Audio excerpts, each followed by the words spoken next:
So I think just to start, like, has teaching changed forever? Is it now completely changed going forward? And like, in what ways? In what ways might it sort of filter back to the old style, do you think? So this is going to go somewhere, but bear with me. There's a study from the London School of Economics that looked at commuter behaviours in London following a tube strike. There is a connection here, I promise you. And I do read odd research. This is towards the weirder end of the things that I've read.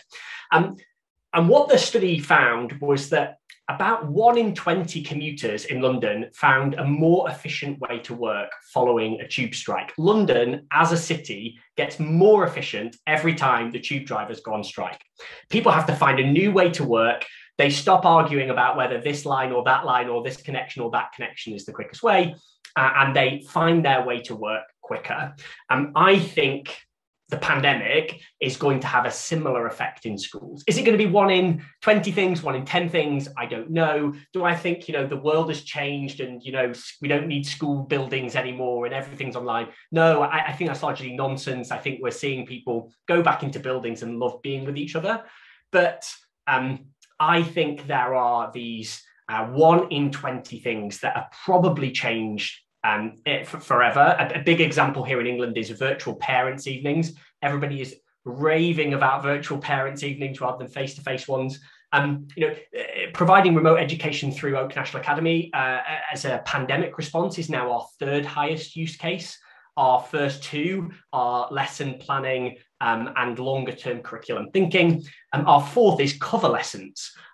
So we've all been there. You wake up at 6 a.m, you have an absolutely banging headache. And what you've got to do is set lessons for some poor teacher who's got to cover your, bottom set year 9 for a double period in the afternoon.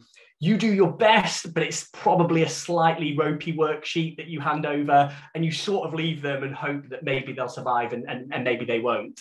Our 4th highest use case is teachers grabbing a URL for an Oak National Academy lesson. It has a really great teacher doing the exposition questioning part of the lesson. It comes with a worksheet. It comes with a quiz for them to start when they come. It comes with an exit ticket before they leave. A lesson appears in a box. You send 5 links over to the other teacher and you get your LEMSIP. You down it and you try to get back to sleep as quickly as you can. Like, who is going to go back from that? Like, I don't.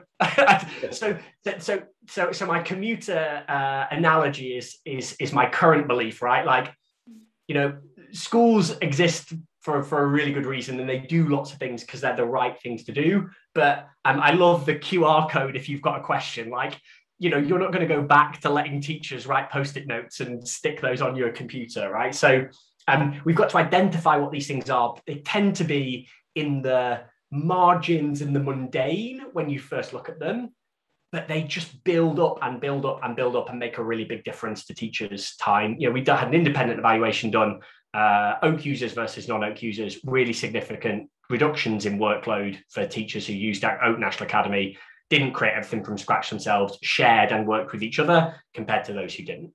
Yeah. I think that's, that reinventing the wheel is nightmare fuel for teachers. There's no point in doing that. So the future of education, it can change for the better if we want it to. We have to make a collective effort to do that and to say that, no, we will. But that means you have to put yourself out there first. That might mean a wee bit of imposter syndrome, putting yourself out there saying, okay, I'll share what I have in the hopes that somebody else will share it back and equally as, for free as possible. Because I know there's whole loads, there's teacher pay teachers out there. There's lots of content, obviously, where people want to make a business and things like that, which is completely spot on. But where teachers can support other teachers for the betterment of pupils, then I think that would be a very positive step for education within Northern Ireland. Mm-hmm. That's great. And Lindsay on the chat just said, gone are the days of a cheeky snow day as well. So I know, we'll be whipping out the lessons, seesaw, everything will come out there. We had a conversation with a teacher in Taiwan who wanted to have a conversation with us about the platform. They don't have snow days, they have typhoon days. And they too are a thing of the past in Taiwan. It is the thing that I feel most most upset about the creation of Oak National Academy. If I could wind it back and it never exists for one reason, I feel like robbing children of snow days is a little too far. There was a question there quickly, Matt. I think it was just, is the content produced by Oak National Academy, is it suitable for NI teachers or the NI curriculum? Or what's it based on? Yeah, so it is. So it's based on the English national curriculum. But interestingly, I was at a similar event last week, and there was a few teachers on the event from Northern Ireland who were using it. We have thousands of pupils taking part in lessons in Northern Ireland, and because actually, when you get into some areas of the curriculum, mathematics, for example, the kind of construction of the curriculum in the sequence, actually, whether you're here or in any country around the world, mathematics is a international discipline. It translates. Some things will look slightly different, and of course, we're not going to cover all of the same history or geography or civics, like those sorts of subjects. Humanities subjects might look and feel a little bit different. Our site is essentially split into two. Our first part of the site is our classroom, which is where the pupil is the user. Our second is our teacher hub. We've designed that specifically so it's really, really easy for teachers to go on. You can just search, like in Google, for a particular unit or lesson, and you can use the resources either in individual lessons or whole units or whole curriculum. It's entirely up to you. So there's probably lots in there that might be helpful, but we haven't yet got to the point where we're designing and sequencing for curricula beyond the English one. Right. That's great. And Nicole, there was a question there. Can you quickly explain the setting up the QR code? That struck a lot of people tonight. The UICT setting up the QR code. Yeah, no worries. So I'm a big advocate for working smarter, not harder. So I just went to Google Forms. I made a Google form with whatever I wanted to do. So if it was, mine was obviously for ICT coordinator, but you might have one for different areas of coordination. Whenever you go to share the link on the Google form, I just copied that link. I popped it into a QR code generator. There's one there. Just any free one online. I posted it into let me put that into everyone.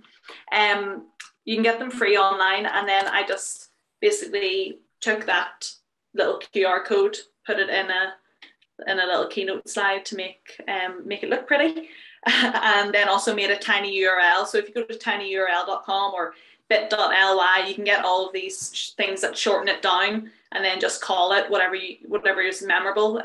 ICT support, ICT helpline, I'm a teacher, help me, whatever you want it to be, and hopefully that makes it a little bit more manageable for you. Right. So a couple of questions here.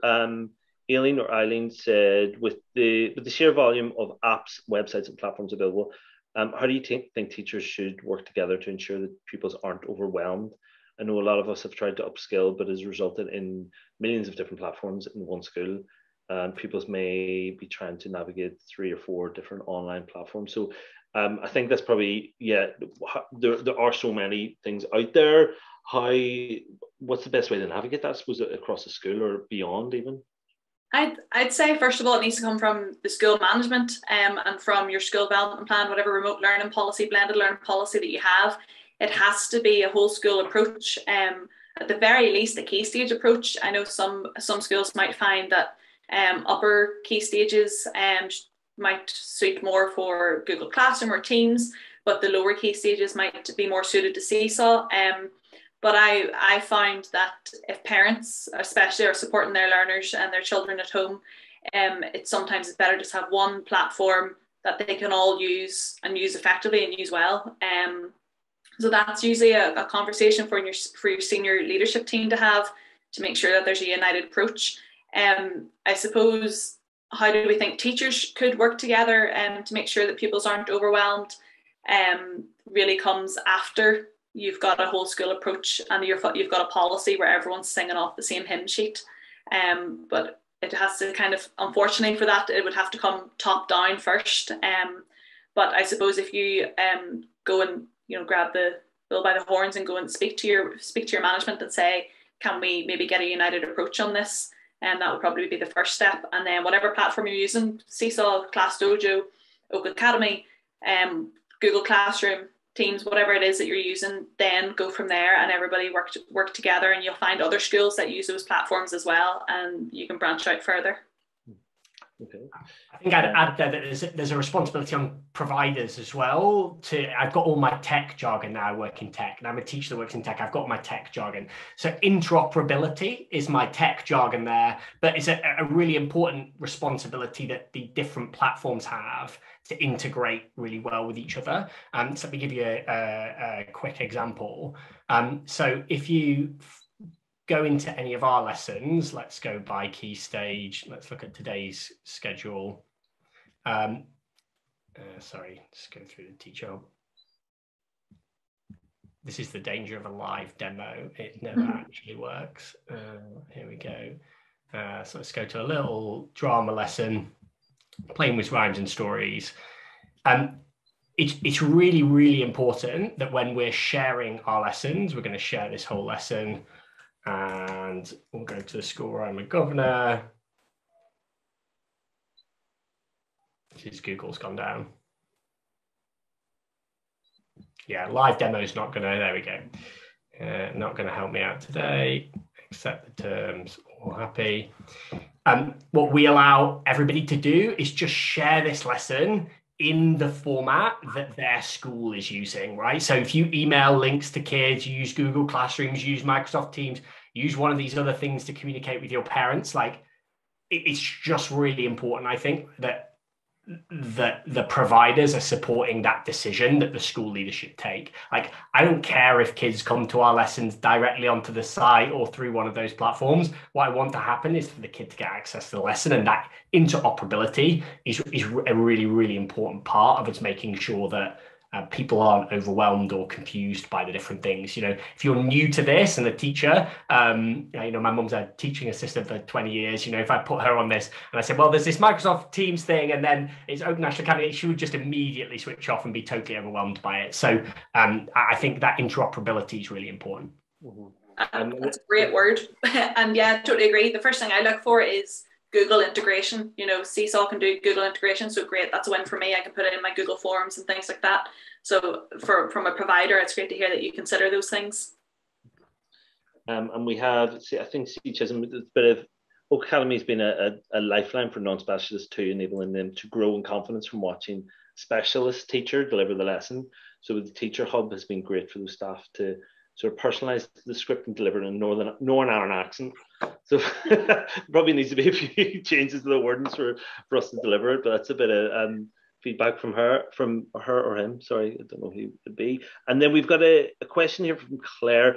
Would love more composite class resources. So composite class made up from multiple consecutive year groups. Is that something, I don't know if you would know, is that something that's become more frequent now with lockdown and maybe with staff shortages or pupils being pulled at home, that there is more teaching across year groups? You have to translate for me this is like a 4-year-olds, 5-year-olds, 6-year-olds, 7-year-olds all in one class because the school's really small. Yeah, it's the first I've heard of it, I have to say, so I'm not sure if it is. Have you heard of that, Nicole? Well, like for my school, we did the opposite. We got rid of our composites so that we had smaller classes for more social distancing, for better health and safety things for people. But I know that's sometimes not an option at all for other schools, and that's the reality of budget cuts and things like that. That you know, we have to have composite classes sometimes. So I suppose the resource in there is, you know, it's definitely a challenge. You know, you're teaching to half the class whilst the other half of the class are doing something somewhat independently to then switch it around. And really your godsend there is classroom assistants and making really good effective use of those guys and making sure that they're empowered to help you support your composite class. But yeah, if you don't have a classroom assistant, then it gets even more complicated. So it is, unfortunately, it's a very challenging circumstance and situation that's happening for a lot of schools. Yeah. And there was one thing that, Matt, you touched on, which is sort of around deprivation, the digital divide. I just wanted to open it up a little bit more for discussion, because I know technology is obviously become more and more embedded into everyday teaching, and the digital divide is still there in areas of deprivation, some of the points that you talked about. Has there been any change there, or have you noticed, Nicole, from a teaching point of view, has anything changed over the past couple of years during lockdown that's kind of to address that in any way? So when I'm in any international education conversation, and I do a little bit, particularly with colleagues who teach, for example, in sub-Saharan Africa, the majority of the conversation is about access to education. You know, it used to be about primary education. It's much more now about access to education for girls and for boys at primary, and increasingly about access to secondary education. You know, if I had all the money in the world and the pandemic hadn't have happened, I wouldn't have made a big bet on providing every pupil with a device and using those resources to do that. Like, I would have spent the money on teacher professional development. Like, hands down, it's better evidenced. I would have gone for it. However, post-pandemic, it's the thing that I've changed my mind on, not because I think giving every kid a device is going to suddenly improve standards and outcomes for all of those pupils and close attainment gaps. I don't think that. But I don't think, the reason I think it's because I don't think we can seriously say you can access education on equal terms to your wealthier peers if you don't have a laptop or desktop device per pupil in your home. Like, I think it's an access issue. And it has become something in the fifth, sixth richest country in the world that we take for granted. All pupils can go to school. They'll always get a school place. They can access education. And like, I'm not sure you can make that claim. Now, has it got better? Yeah, well, in England, we shipped 1.3 million devices that, you know, they're a bit slow, and you could bash the government for them not being quite as quickly as we would have liked them. But it's like a lot of computers that went out. Like, there was lots of like data bundles that the mobile telecoms companies provided. Those sorts of things all helped. And I think we've made some progress. But, you know, can anybody say that they know in their school for sure that every pupil has like a quiet place to study at home with all of the data that they need and a laptop or desktop device? And until we can say that really confidently, the more progress we make on making technology ubiquitous in our schools, the bigger that gap is going to be. You know, if you have to submit your homework through Show My Homework, and you don't have a computer at home, you can't submit through Show My Homework, and then you're not going to hand in your homework, and then the spiral continues from there. Yeah, I think with a similar situation here, we had the government sent out so many devices to pupils, especially those in free school meals, and those data bundles, Wi-Fi packages and things like that. But then we also saw the charity and business sectors step up and try and give devices to those who were in need, or those who maybe just missed that threshold for the government scheme. Like business in the community, Northern Ireland definitely did a donations appeal, which was fantastic to see. And as Matt says, like, I can't guarantee that every single pupil in my school has got access to a device.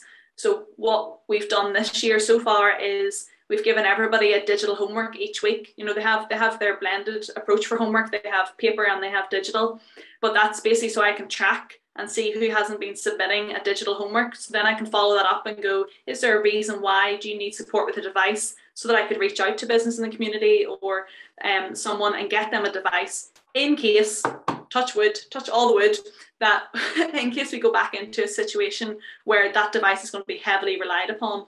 And as you said, the laptop, you know, the research there shows that a laptop there is the most preferable device for learning on. So there's one even to look at it.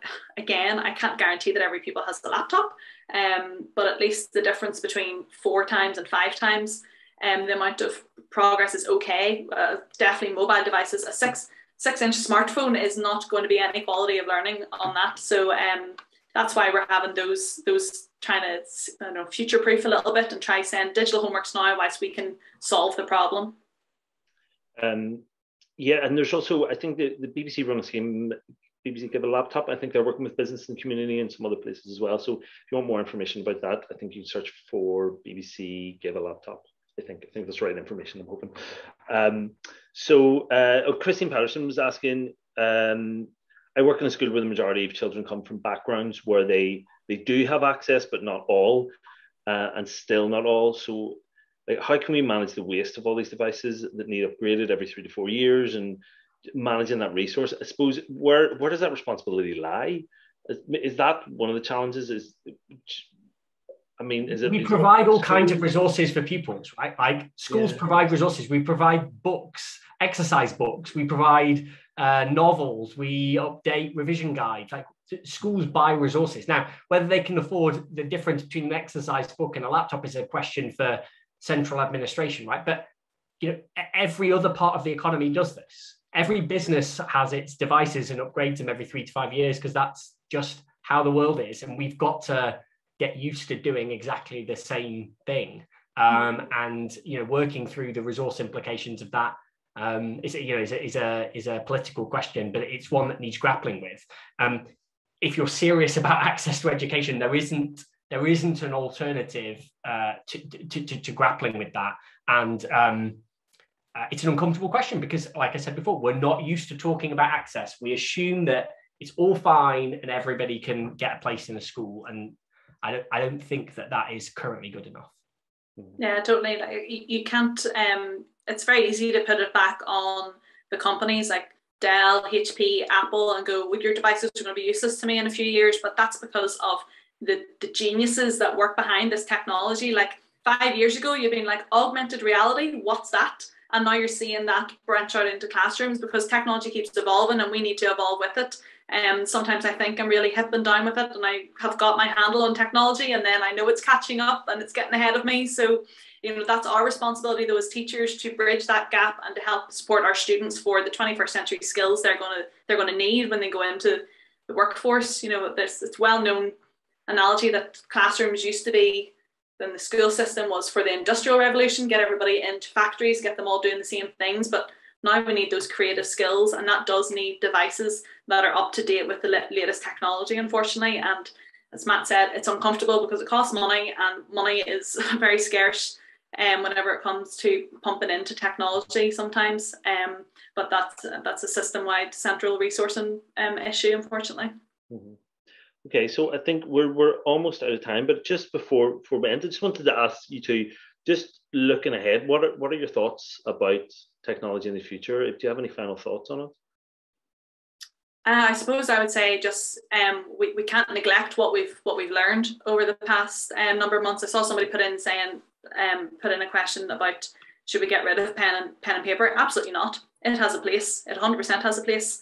As adults, we use pen and paper still, and there's so much research to go in behind how it helps with multisensory spelling and how it helps develop fine motor skills and things like that. But we do have to be realistic that if I don't know how to do something, I use my phone, I Google it, I use the calculator on my phone to work out things. We have to give pupils those skills, and that is with technology. It's not going away. We can hide from it if we want to, but it is time to embrace it and to harness its power to enhance your pedagogy, not just to use it for the sake of it and stick on any app. Use it creatively and use it innovatively. And Matt, do you have any final thoughts just on before we wrap up? I'm just going to go back to my tube strike analogy, and just would really encourage everybody to think about those things that they have learned or done that have made their life that little bit easier. Teachers' time is the most precious commodity that we have. And the thing that we are uniquely placed to do, that technology, yet despite the promises and the marketing campaigns of some of the big giants, the thing that it can't do is think about the thinking of the small human that's in front of you, grappling with something that they want to know or understand. Like that is something that we are uniquely placed to do at the moment. And so use this stuff to remove everything off your desk that isn't thinking about the thinking of the small human in front of you. Because if you can spend more time doing that and less time designing PowerPoint slides, recording yourself and putting them on the internet, trawling for things that you could borrow, beg and steal from others, that's the thing that I think is going to make the biggest difference. Amen. Well, that's all we have for tonight. So just a reminder, you can watch this all back again on the BBC Northern Ireland YouTube channel. That should be posted by the end of this week, or definitely by early next week. And do join us tomorrow night, because we're going to have a similar session, but the focus this time is on teacher and pupil mental health and well-being. Thank you so much to our panelists tonight, to Conor Bradley, to Nicole O'Connor, and to Matt Hood. And thank you very much for watching. Thanks very much. Good night. Thanks, everybody. Thanks.